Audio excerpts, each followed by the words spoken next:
burn holes in your shoes today. Are you kidding me? Are you kidding me? Oh, that was pretty. Hey, that was real pretty. Everybody see that behind the back? Circus has come to town. Just playing my game. We play my game here.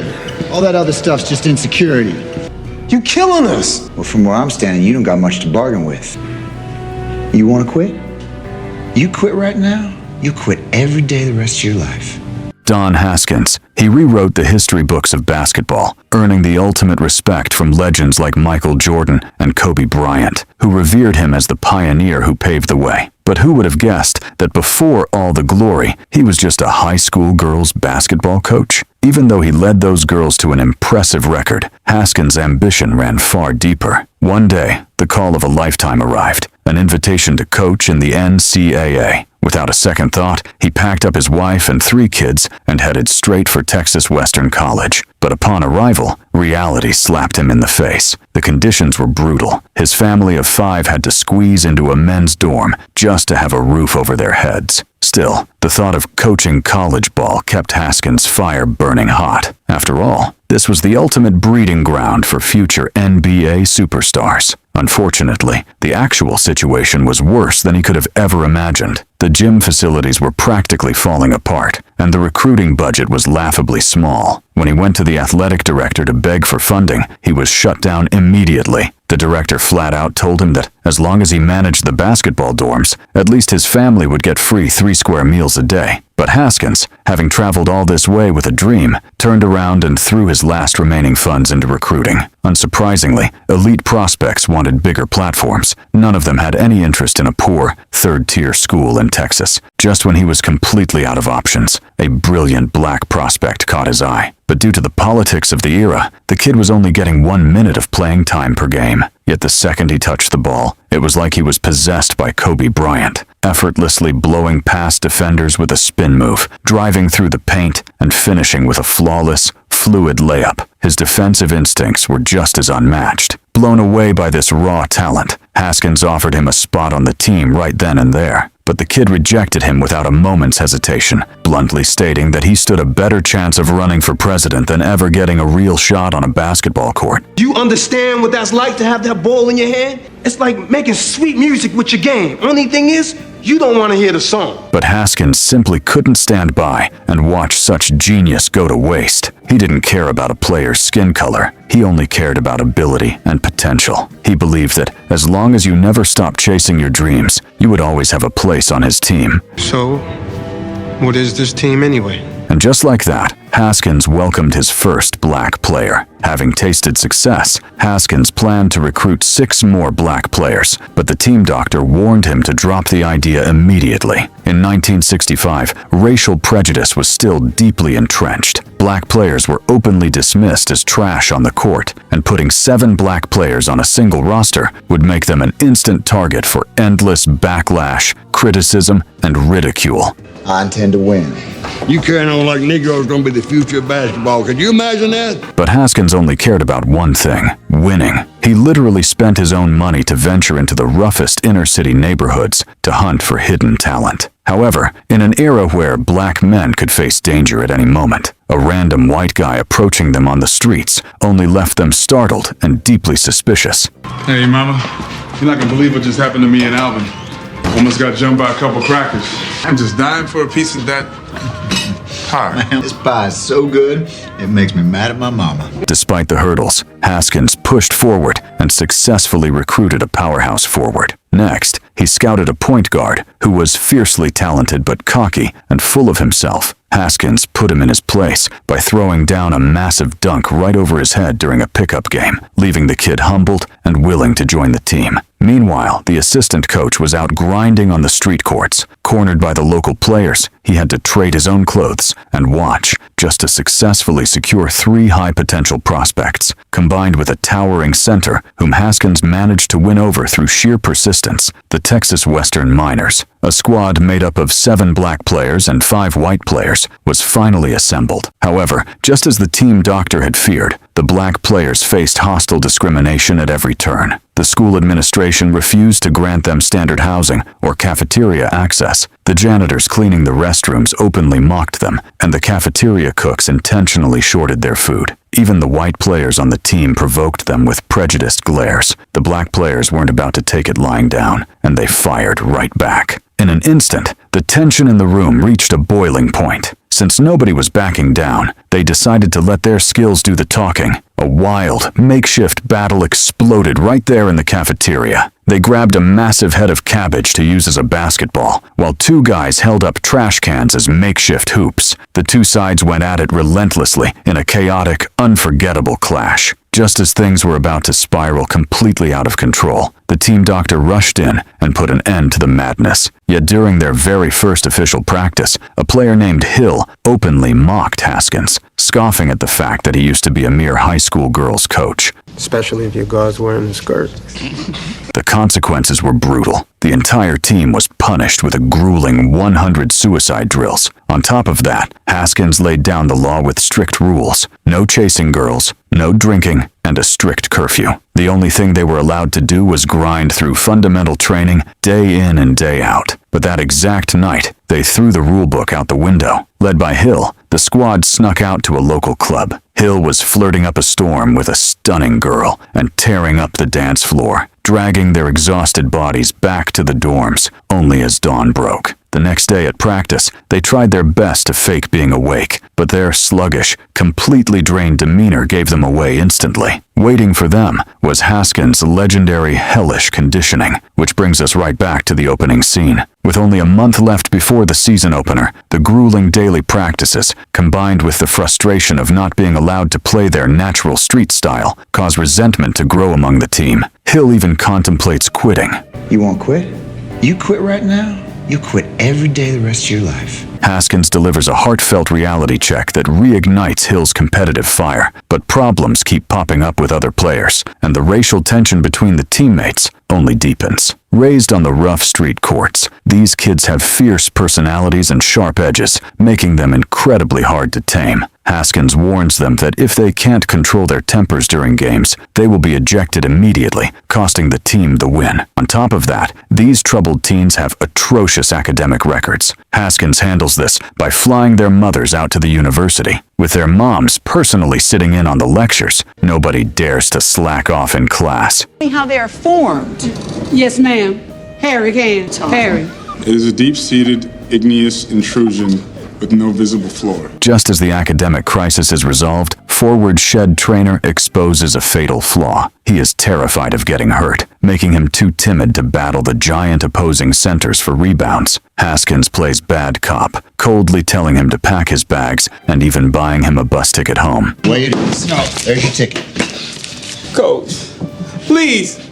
I'll never be able to look my dad in the eye again! This mind game works like a charm. With only 2 days left before the game, Shed stands on the court late at night, deeply torn. Should he keep chasing his basketball dream or go back to a rundown shack and live as a street hustler? The next morning, Shed summons his courage and approaches the coach, begging to rejoin the squad. Returning to the hardwood, Shed is a completely transformed man. He refuses to back down from anyone. Even when his nose gets broken in practice, he simply gets a quick bandage, straps on a protective face guard, and throws himself right back into the intense training. His grit acts like an invisible force, spreading through the gym. In this exact moment, the team's chemistry silently begins to grow, hardening into something unbreakable. The Miners finally step onto the dream stage of the regular season. When the opposing all-white team walks out, the stands erupt into a roaring ovation. But the moment the Miners' black players take the floor, the applause stops dead in its tracks. Even the school administration can't help but mock them. Just when did we become a colored school?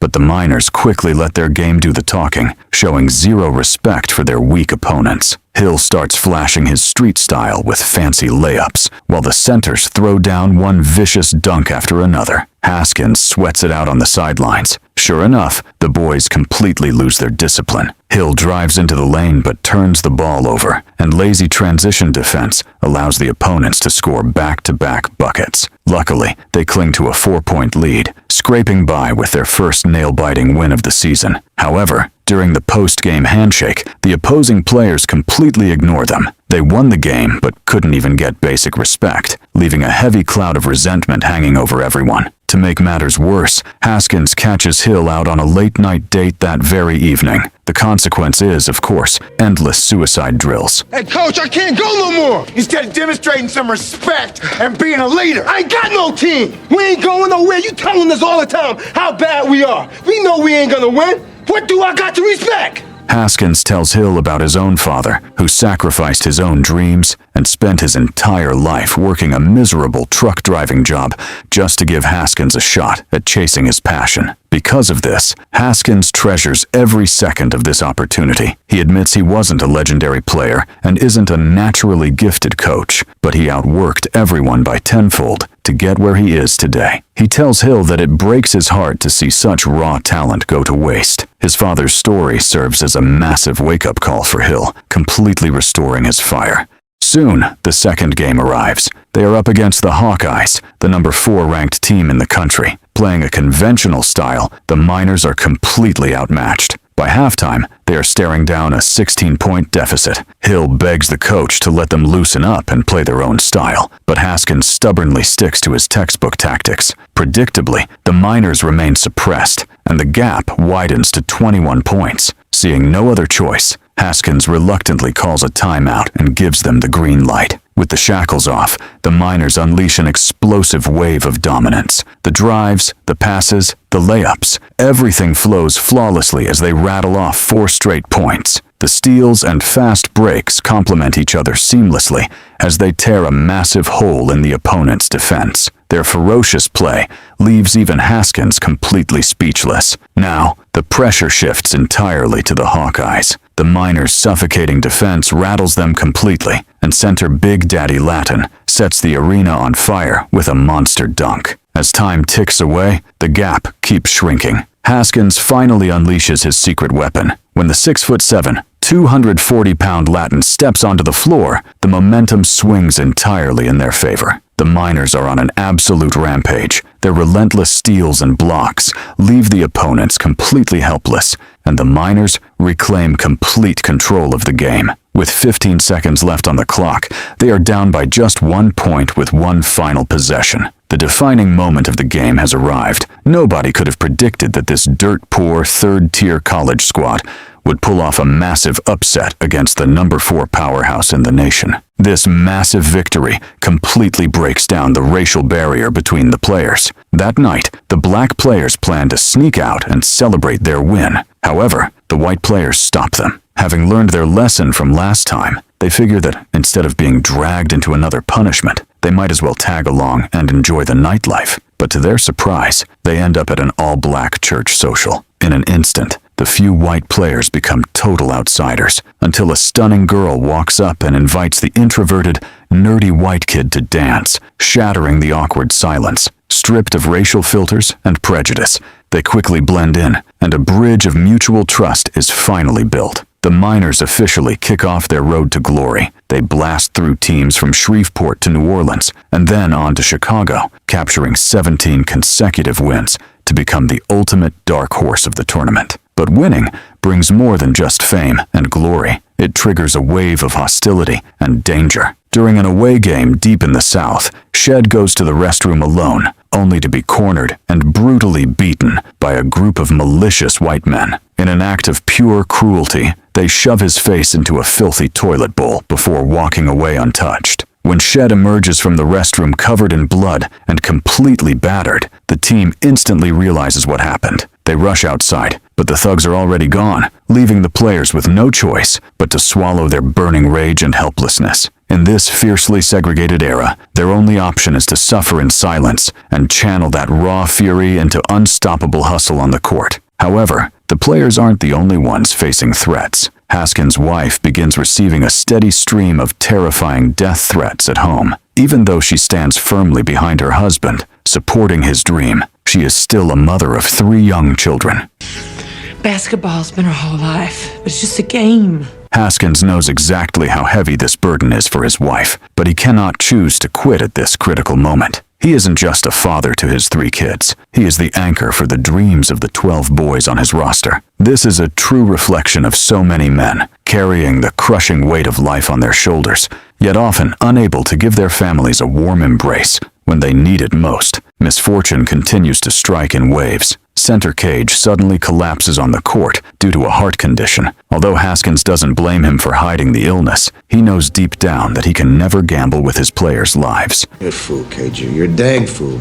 Could have died out there. Coach, I'll die if I don't play. But I can't take a chance with your life.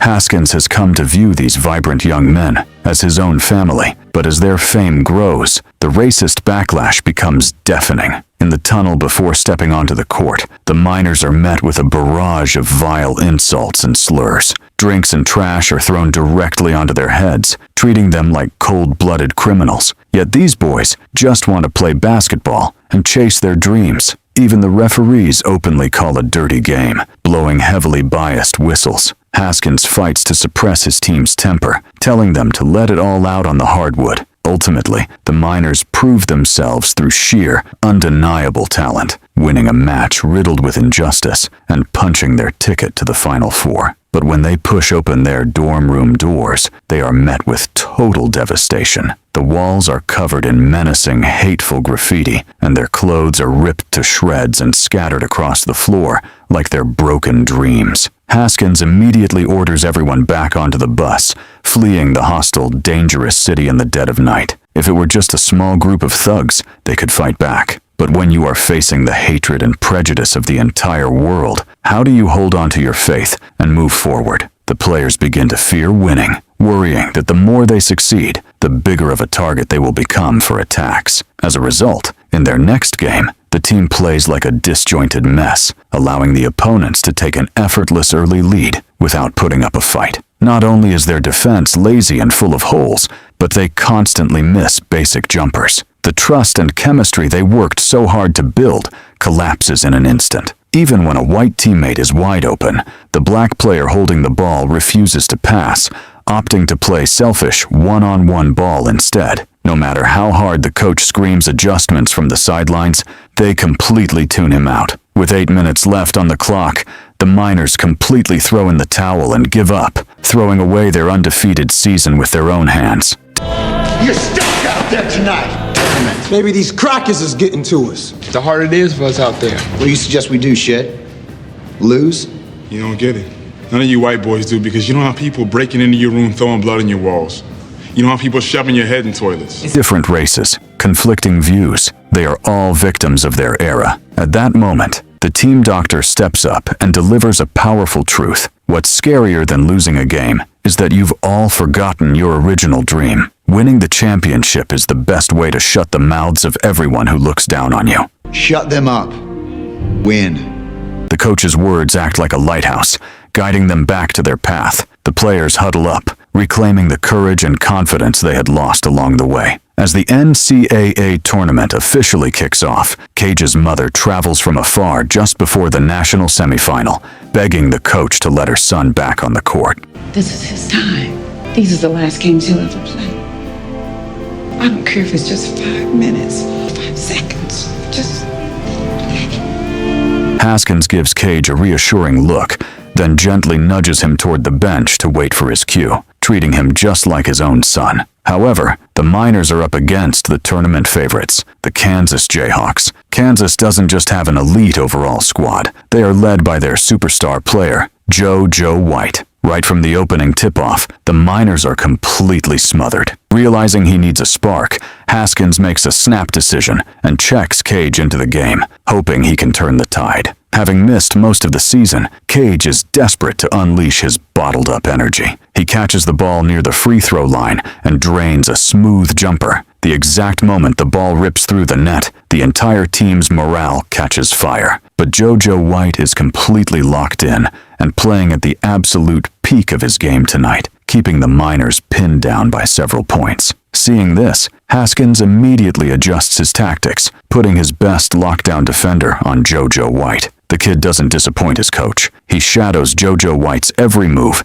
and cuts off his driving lanes, shutting down the Kansas offense and buying precious opportunities for his teammates. Following a thunderous, powerful dunk by Cage, the Miners successfully knot the game up. But with only 10 seconds left on the game clock, disaster strikes. JoJo White delivers a pinpoint pass, allowing Kansas to reclaim a 2-point lead. Ultimately, the game is dragged into a 5-minute overtime. The overtime period is a brutal back-and-forth dogfight, and with only 5 seconds remaining, the score is still deadlocked. In the clutch moment, the Miners execute a flawless, coordinated play. Latin catches an alley-oop and throws it down, seemingly putting the game away. But before they can even celebrate, the referee blows his whistle, calling a technical foul on Latin for hanging on the rim too long. While the bucket counts, Kansas is awarded 2 technical free throws. Unsurprisingly, JoJo White ice-coldly sinks both free throws, forcing a second overtime. With 0 time to complain,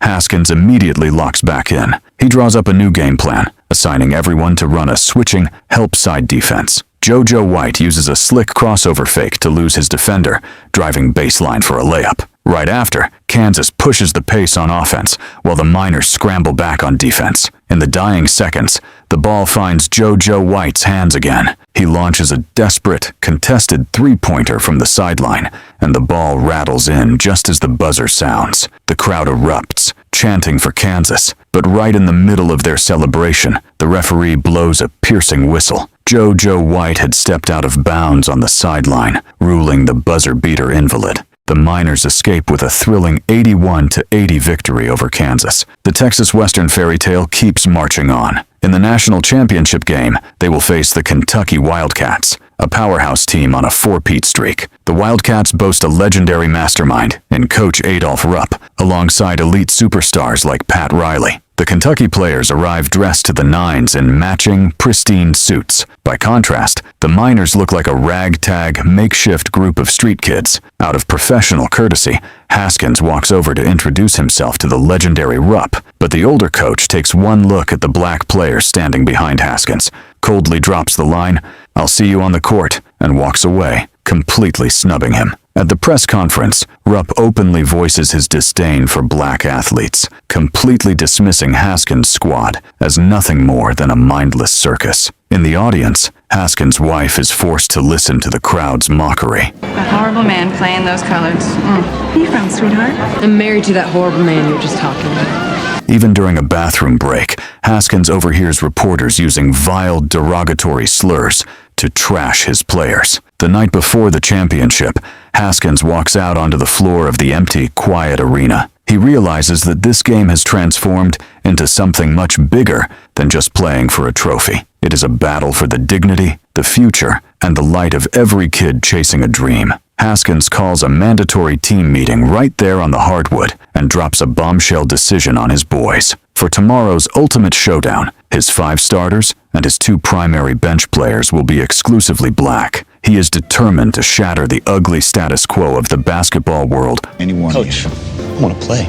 I just want to say one thing. Tomorrow night, y'all go out there and show them how bad 5 brothers can be on the court.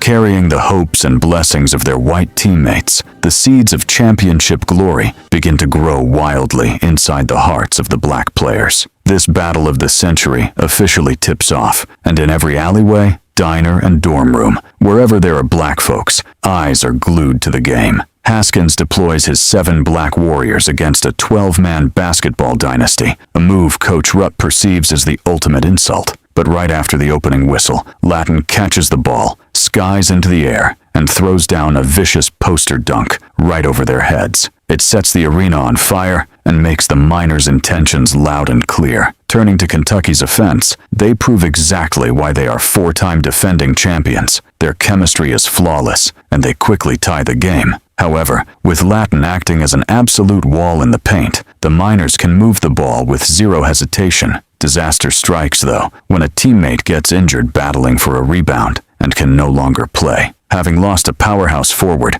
Haskins is forced to take a gamble and check Cage into the game. To make matters worse, Kentucky's tactics target Latin perfectly, baiting him into 3 quick fouls. One more, and he's disqualified. Left with no choice, Haskins subbed Shed in for Latin. The Miners completely lose their frontline advantage, and 2 sunk free throws put Kentucky up by 4. Rupp is grinning on the sidelines, but he forgets that his biggest nightmare is still on the court. Like a bolt of black lightning, Hill secures a stunning pocket steal and drives coast to coast for a layup, shocking the entire arena. On the very next possession, the opposing guard drives down the floor. Hill lunges forward for another clean steal, instantly igniting the team's morale. Putting the team on his back, Hill single-handedly ties the game for the Miners. Rupp is forced to call a timeout.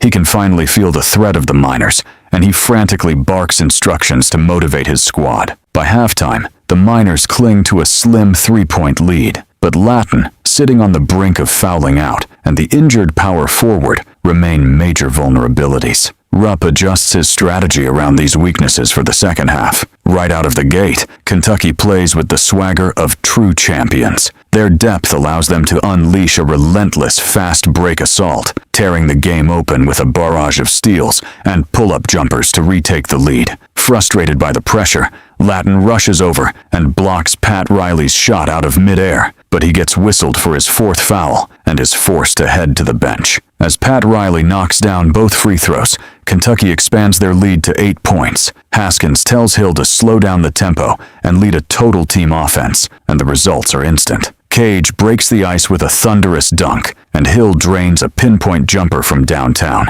Every single player on the Miners is pushing past their absolute physical limits. Rupp's face darkens into a deep frown, but the best is yet to come. The Miners display a display of beautiful, near-perfect team chemistry, forcing Rupp to burn yet another timeout. He's finally forced to admit that this is no mindless circus. This is a powerhouse opponent. With only 2 minutes left on the clock, the tension in the arena reaches an absolute boiling point. Under suffocating defense from Hill, the opposing guard executes a spin move and hits a clutch mid-range jumper for 2 points. Latin immediately answers back with a bucket in the paint, and the game escalates into an all-out war. The guard suddenly zips a pass inside to Cage, who explodes into the air for a monster slam, widening the lead once more. Rupp can genuinely feel the championship slipping away. With only 18 seconds remaining, Kentucky desperately needs a miracle to turn the tide, but Hill executes a clean, cold-blooded steal, completely shattering their illusions. In the final seconds, Kentucky stops fighting altogether. Hill simply dribbles out the clock as the remaining seconds tick away. As the final buzzer sounds, the Texas Western Miners are crowned national champions. This is Glory Road, a film based on an incredible true story. This victory went down as one of the greatest upsets in sports history and one of the most defining games in the history of basketball. It stands as a beacon of light, guiding countless young dreamers to march forward against all odds. They refuse to bow to the hardships of the road, refuse to break under the crushing weight of external pressure, and refuse to let their own humble beginnings define them. Ultimately, through pure grit, they carved out their very own road to glory.